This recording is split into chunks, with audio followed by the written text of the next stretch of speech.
And now I'd like to introduce Bishop Onah. Bishop Onah has served as the Bishop of Nsukka, Nigeria since 2013. Before that, he served as the Vice Rector of the Pontifical Urbaniana University here in Rome from 2008 to 2013. He has served as an expert in previous synods, both the Synod of Africa and the Synod on Evangelization. Please join me in welcoming Bishop Onah.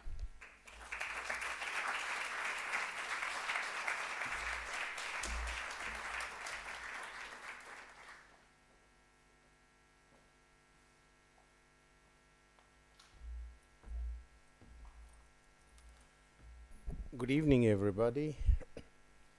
This combination of colors of black and purple and blue already an indication of how lively this synod is.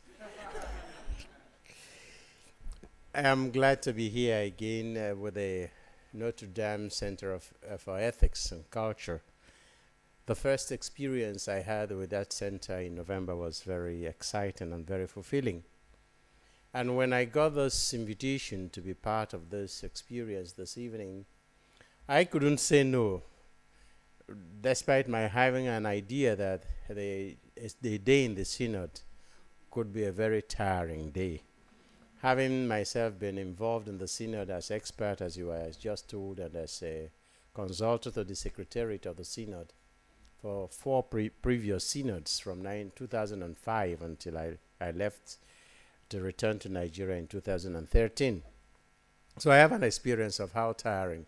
And Bishop Ben has just confirmed that experience, that at this time of the day, one would want to rest, if any other thing, and not just engage in more reflections. But it's always a joy, especially when young people are concerned. And I was telling when I was being picked up, I was telling her that I would rather prefer to listen to young people this time, because the emphasis all this time has been on listening and listening and listening to young people.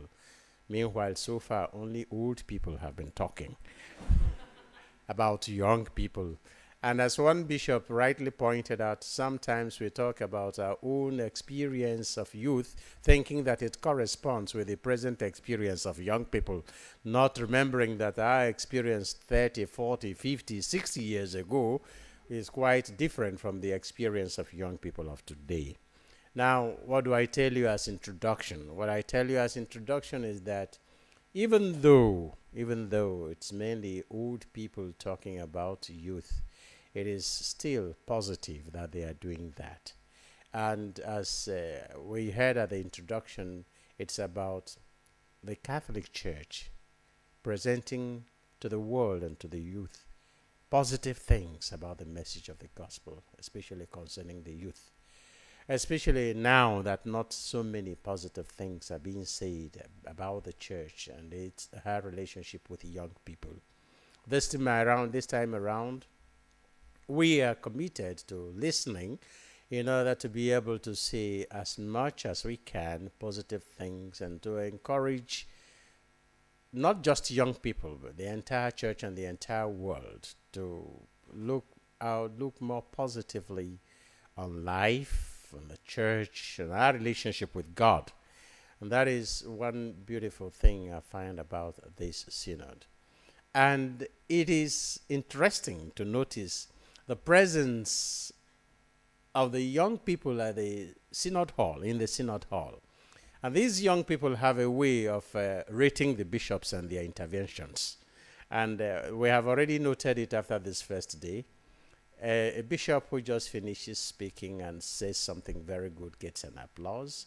And a bishop who says something that touches young people in a special way, he gets yahoo! So we are already able to rate the bishops who make the point that touch the young people and those who just generally speak. So that presence, I must tell you, is already more moderating than the presence of the Holy Father. Because to know that young people are there and they are listening carefully in whatever language you may be speaking, Italian, English, French, Portuguese, Spanish, German, They are following through direct, immediate, spontaneous translations, and they are really listening attentively. And that is also an indication to the Synod Fathers and to the church hierarchy generally that young people are listening attentively, and apart from listening also, they want to be listened to. And I want to share a positive experience with you as a bishop coming from Nigeria. I'm coming with very, very, very positive experience of the church and young people. We have our problems.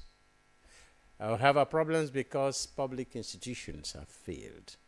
And the church seems to be about the only institution towards which on which young people can look upon with hope.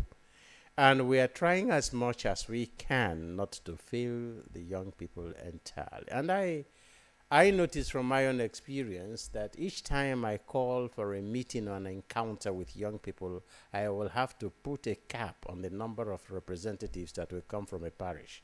Otherwise, we can't have any space. I mean, we can't have any field that will contain the number of people, the young people that will just want to be around. That just shows you. And when they come, they want to listen, they want to ask questions, they want to touch, they want to take selfie, they want so many things. And it's very encouraging. And they still see in bishops and priests the father of the family, the larger family that is the church.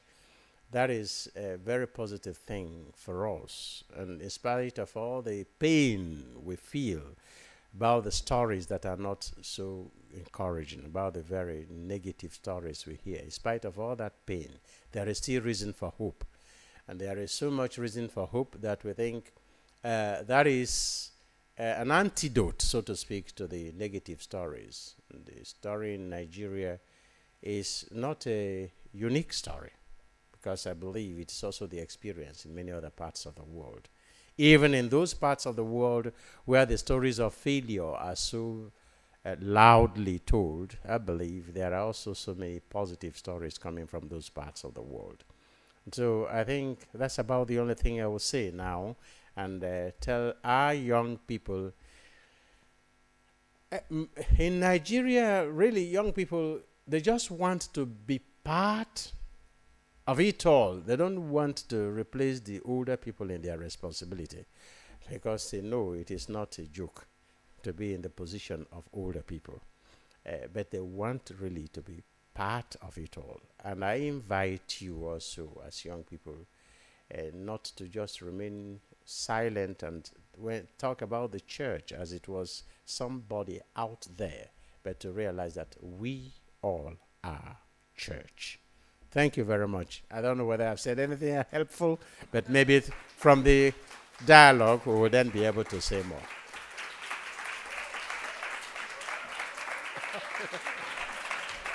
So, where do we stay?